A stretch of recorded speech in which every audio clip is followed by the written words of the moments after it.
Countdown for blast off. X minus 5, 4, 3, 2, X minus 1, fire.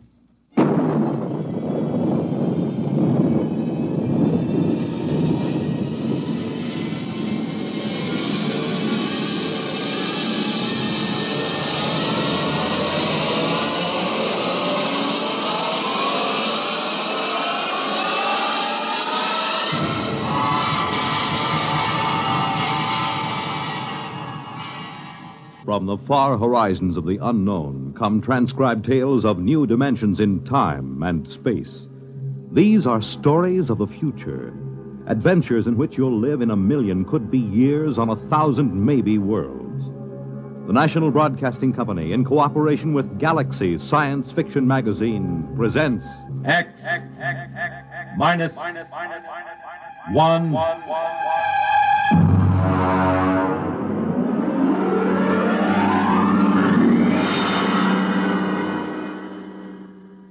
Tonight, Chain of Command by Stephen R.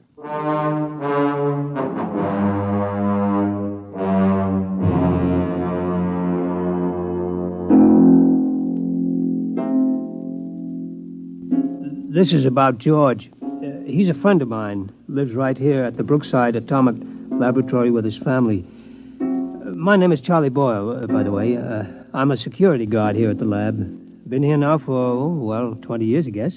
Of course, they don't use the lab anymore. Lots of weeds and things, and, I stick around. There isn't really any place to go. Oh, well, I'm getting away from it after all. This is about George. Some of it I knew myself. A lot of it he told me after it was over. It began, it began the morning after George's wife lit into him. I think, George, the least you could do is complain. After all, are you a mouse or a man? Clara, what's the point of complaining? It'll just start trouble. We do live at the laboratory. We have some rights.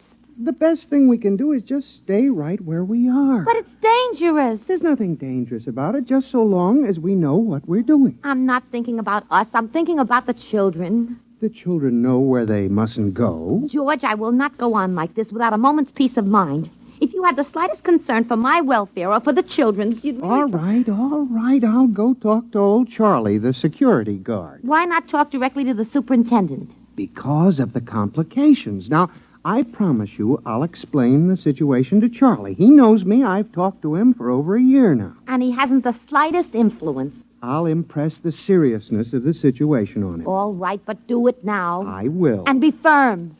I'll be as firm as I can.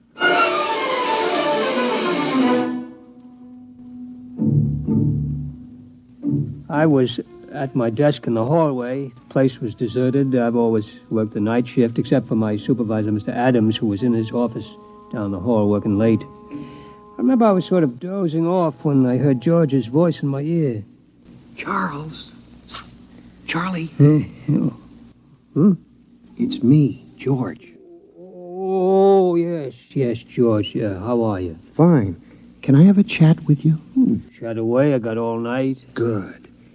It's about the trap. The trap? The one outside our door. Oh, that trap.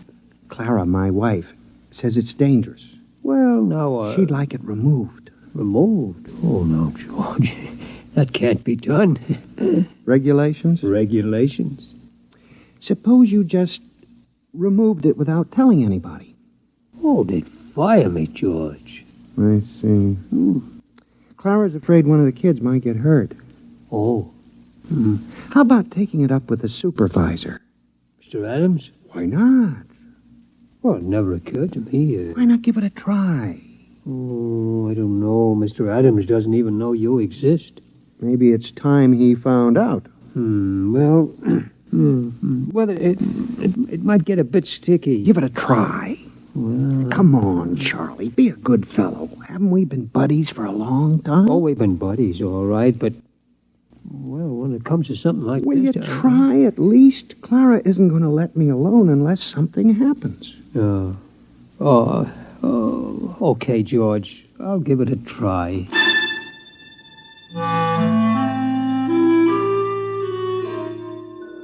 I straightened my tie and I brushed off my uniform real neat and I went into Mr. Adams' office. I could see the light under his door and I hear him on the phone, so I knew he was there.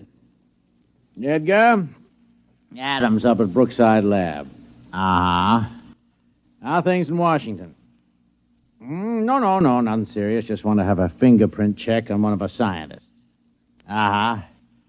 Yeah, number 7X4582. That's right. How's the missus? Ah, good. Oh, excuse me a minute, will you? Somebody at the door. Come in.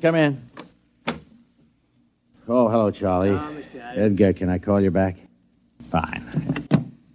Yeah, what is it, Charlie? Well, I'd like a word with you, Mr. Well, Adams. look, Charlie, I'm on the phone to Washington. Is it a security matter? Oh, in a way, Mr. Adams. Well, I don't know how to tell you, really. just tell me. Well, sir, there's a mouse named George down in room 412 who doesn't want the trap outside his door. Well, that's just too... What?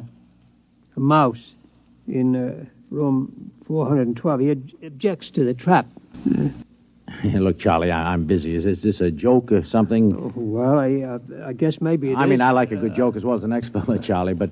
Well, I mean, it's late and I got a lot of work to do. Did you mind... No, Mr. Adams. Yeah, well, that's fine. You just get back to your desk, huh? Okay, Mr. Adams. And Charlie, Yes, sir. Yes. next time one of the mice complains, tell him to come in here and speak to me himself. Yes, sir.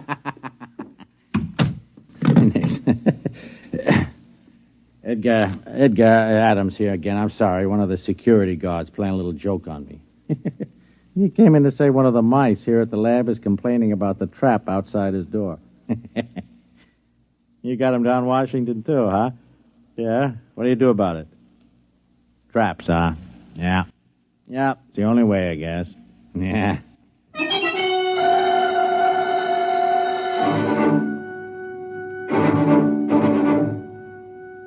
Well, I went back to my desk. George was there, waiting. I could tell by his expression that he knew the answer before he even asked me. No soap, huh, Charlie? No soap, George. I guess I'll have to tell Clara. Yeah, I'm sorry, George. What'd he say? Well, he said if you've got a complaint, see him yourself. He said that, huh? Yep.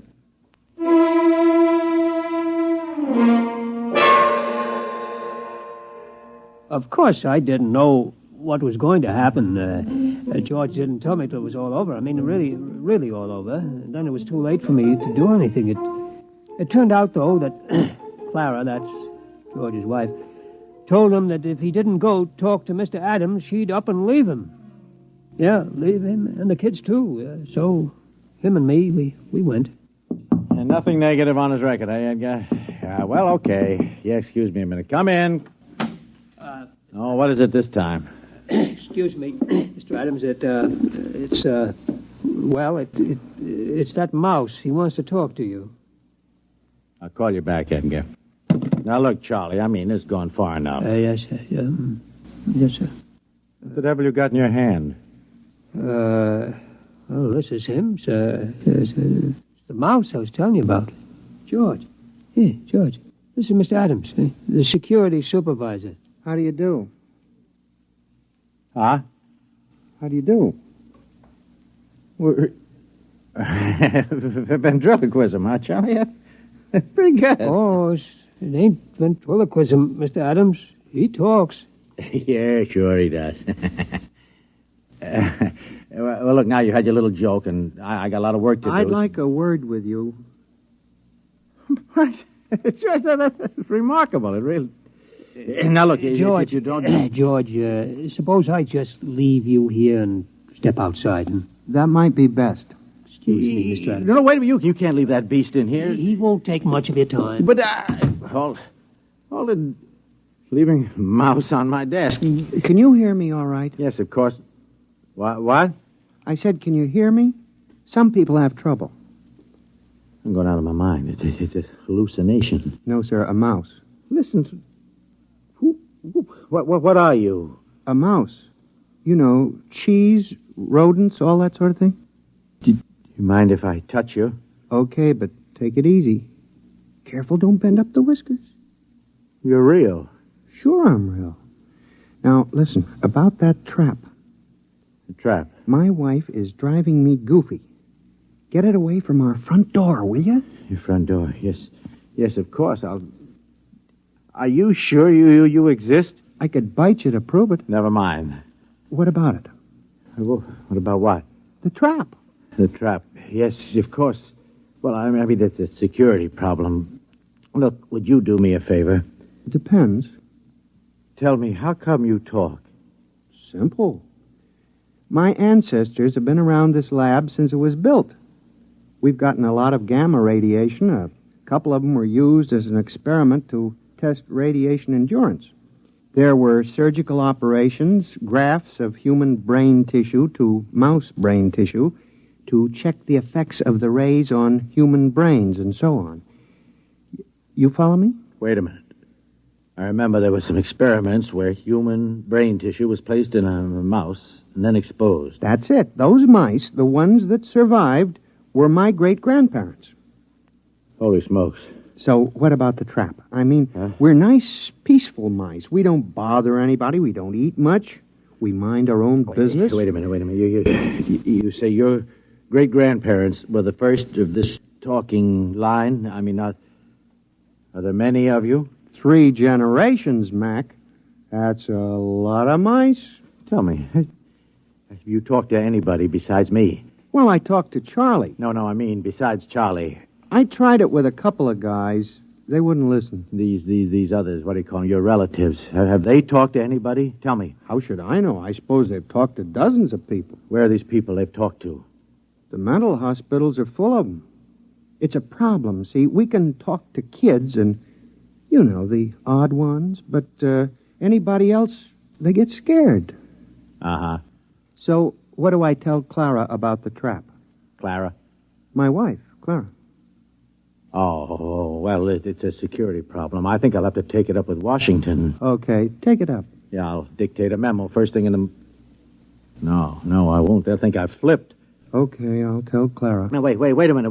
Let me make a phone call. Sooner or later, this thing has got to be dealt with. Edgar, Adams at Brookside. Now, Edgar, old man, we have just encountered a rather unusual security problem here at the plant. Yes. No, nothing like that. Mice. Yes. Talking mice. No, Edgar, it is not a joke. I know we were joking a while ago, but it turns out there are talking mice here. Edgar, listen. Please, Edgar, will you listen? I'll put one of them on the phone. Now, listen, would you... Here, would you just talk, please? What'll I say? Just say anything. His name is George. Hello? This is George. I'm trying to get the authorities to remove the trap from in front of my... What? Yeah, let me have it, will you? Edgar, listen, I am not kidding, and I have not gone mad. This is on the level. In my office at this moment, there is a mouse who talks. In this top-secret atomic laboratory, there are several hundred such mice, for all I know. Look, Edgar, you don't believe me, and I don't expect you to believe me. No, I don't want a vacation. Good night, Edgar. He doesn't believe me. We keep running into this all the time. George, are you really interested in doing something about that trap? Have you ever met my wife? Oh, of course you have. Wait a minute, I got it. I'm going to call for a top-level security conference at the Pentagon. George, will you come down there with me? Will you? We won't say a word. We'll just appear. Washington? First-class accommodations. We'll get you the best suite in town. Do you like cheese? Do I like cheese? Can you get provolone down there? Get what? Provolone. We'll get it. All the provolone you can eat. I've never traveled before. George, you'll love it. You'll love it. Chance to get away from the wife for a while, huh? What do you say, boy? You and me, huh? We'll live it up down there. Look, I know a couple of girls. I seem to recall they had mice in their pantry. I don't know. I'll have to talk to Clara. Look, tell her it's the only way to get action on the trap. Make it sound big, you know. You hate to go away from her, but it's for the kids. What do you say, pal, huh? Well, okay. Attaboy. Operator, get me chief of security at the Pentagon. Make it fast. This is an emergency.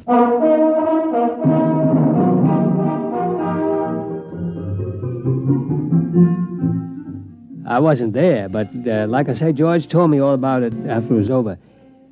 Seems him and Mr. Adams went down to Washington on a morning plane. George got a little plane sick, but he liked flying pretty good anyway. They checked in at the Statler, then went over to the Pentagon.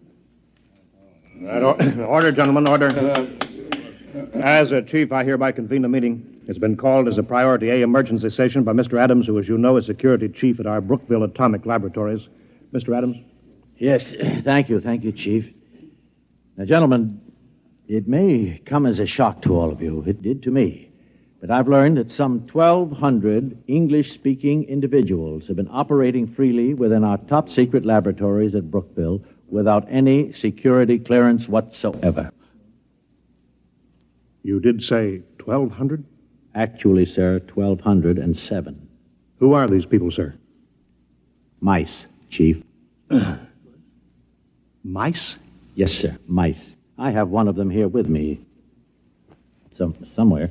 George. Here. George. Oh, well, there you are. George, would you just mind stepping to the center of the table? Right. Gentlemen, this is George. How do you do? Well, this is most remarkable. George is the result of an experiment conducted some years ago in which bits of human brain tissue were grafted into live mice to test radiation effects. And there are 1,200 of these inside the lab? 1207. Without security clearance? Without security clearance. Oh. Well, sir, Mouse? Call me George. George? George, tell me what you know. My wife wants the trap removed from our front door. She thinks it's dangerous for the children. Has she been cleared? Quiet, General. Well, a major lapse of security. I'm like aware this. of the lapse, General. What about the trap? I refuse to countenance any act that will aid the entrance of more of these spies and saboteurs into the plant. Who's a spy? I'm a mouse. Tell me, have you overheard any conferences?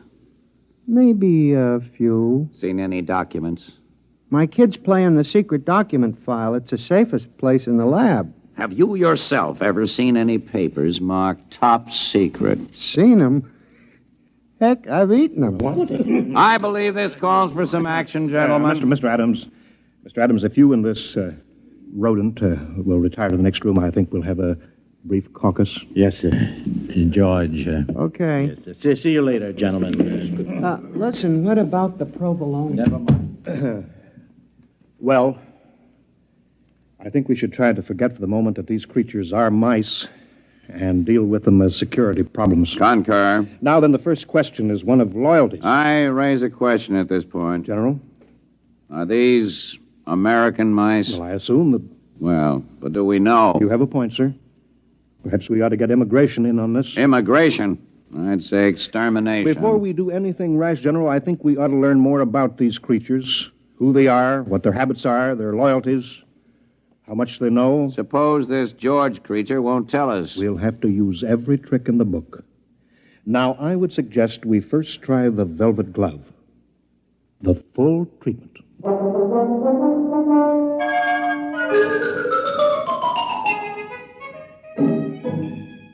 George told me about the velvet glove later. He said he didn't really suspect anything at first, what with all the excitement of being in Washington and so on, but after a while he got wind of what they were doing.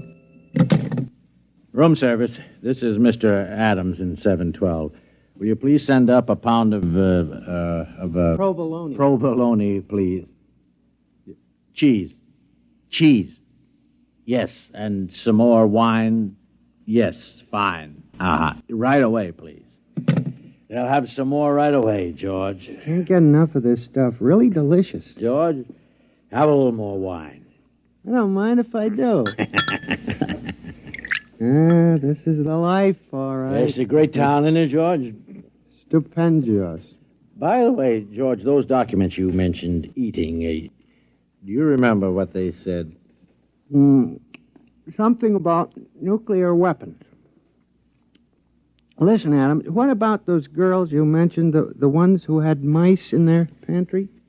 Oh, yes. How about giving him a call? Well, George, a little late, don't you think? Oh, the night's just beginning. All right, George, I'll give him a little call. 7, 6. Yeah, my memory serves. Hello, Gail. My memory serves. Bob Adams. Hi, just down on a quick business trip. Uh-huh. How tricks, Gail? No, not a thing. By the way, did you still have mice? Mice. Yeah, but... You what? You exterminated... Oh, I see. Uh-huh. No, I don't think I'll have time this trip. I just wanted to call you up, say hello. Yeah, maybe next trip. Fine, my dear. So long. What'd she say? Unfortunately, the superintendent has a cat. I see. Wiped out? Wiped out. That's something I want to take up with my congressman before we leave town. We'll do that, George. George, have another sip of wine. You don't mind if I do? That's it. Now then, George, about those documents. Oh, you stop about documents. I thought we were in town for a good time. We are. Well, round up a couple of mice, man, and let's get with it. Mice, I'll tell you what, George. You wait here. I'll go out and I'll see what I can do, okay? Okay, but make it snappy, huh? I'm raring to go.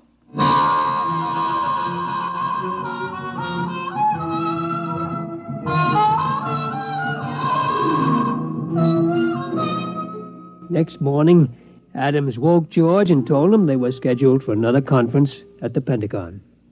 George, wake up, huh? Oh, what a head. Come on, George. We're due at the Pentagon. Easy. Don't talk so loud. Wow. Where did you get those white mice last night? Over at the National Research Lab. Ooh.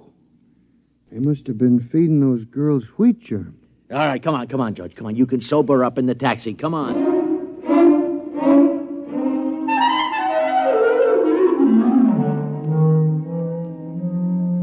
All right, George, we've been beating around the bush long enough. Who are you?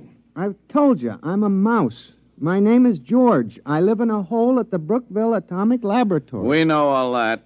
We want to know who's behind you. Nobody's behind me. Listen, you guys don't have to be afraid of me. I'm only a mouse. It's the perfect fifth column. The ultimate weapon. Do you realize that you and your family are living inside a secret government installation without any security clearance whatsoever? I'm willing to be investigated. How do we know you aren't an agent for a foreign power?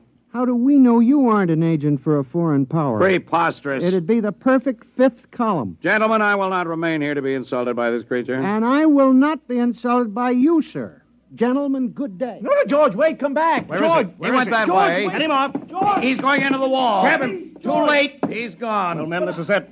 We'll have to decide on a course of action. We've got to recapture him. Look, I think the first thing to do is get a cat. He's too smart for a cat. Well, something's got to be done. Something's got to be done. After all, these creatures have access to every secret file in the country. Not to mention eavesdropping on our private lives. The thing that bothers me is, gentlemen, they multiply in another 3 generations. There will be some 12 billion talking mice, 6 times the human population of the Earth. It's no matter for fooling around. Kill or be killed, gentlemen. The problem there is how. We have reason to believe they're concentrated in Brookville. I say evacuate all humans and blow up the plant. Use the H-bomb if necessary. I'm afraid you're right, General. We must exterminate. I'll phone Strategic Air Command and alert them. SAC, please. Hello, Bill. This is Ed. Listen, fuel up a couple of big ones. No, nothing serious, but we may want to use them in the near future. Just stand by, that's all. I'll call chemical warfare, get the best information on exterminating rodents. Hello? Hello? That's funny. It's gone dead. Hello? Hello? Something is wrong here. Sounds almost as if the line had been cut. Adams, got an alarm for that mouse.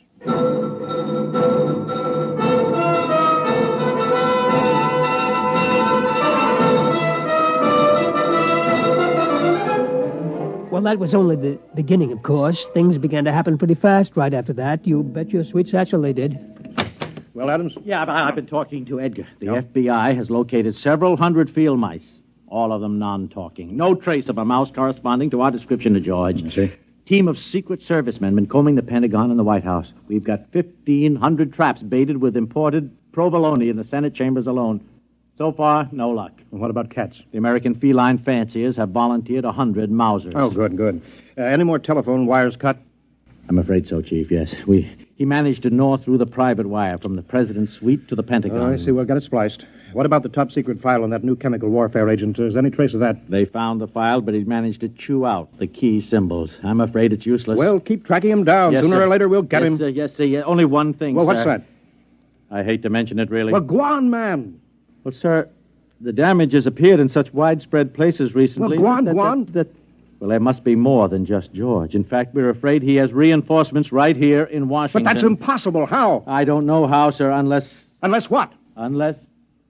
Well, it seems, sir, that there were a couple of female white mice from the National Research Lab. You mean? Yes, sir. I'm afraid so, sir.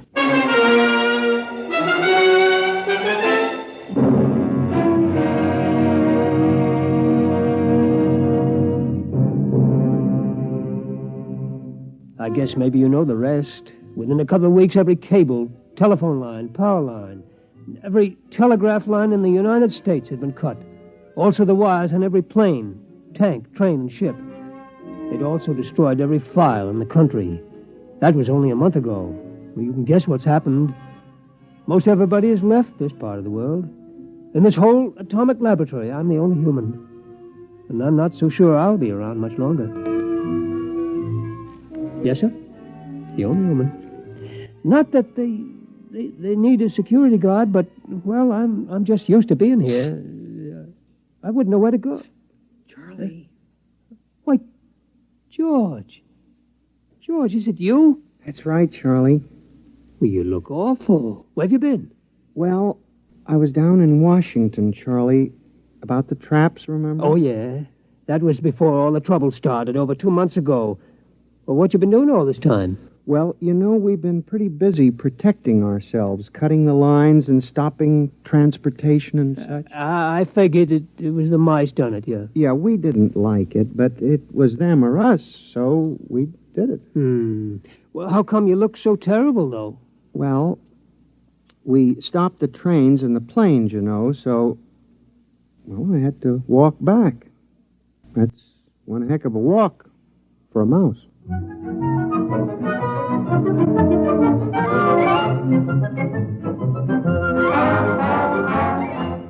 Like I said, this is about George.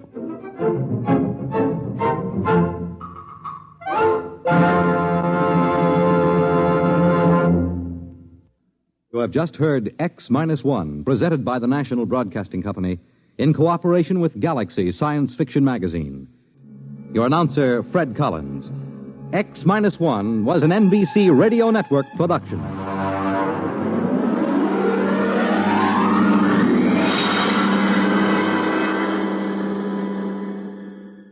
X minus 1.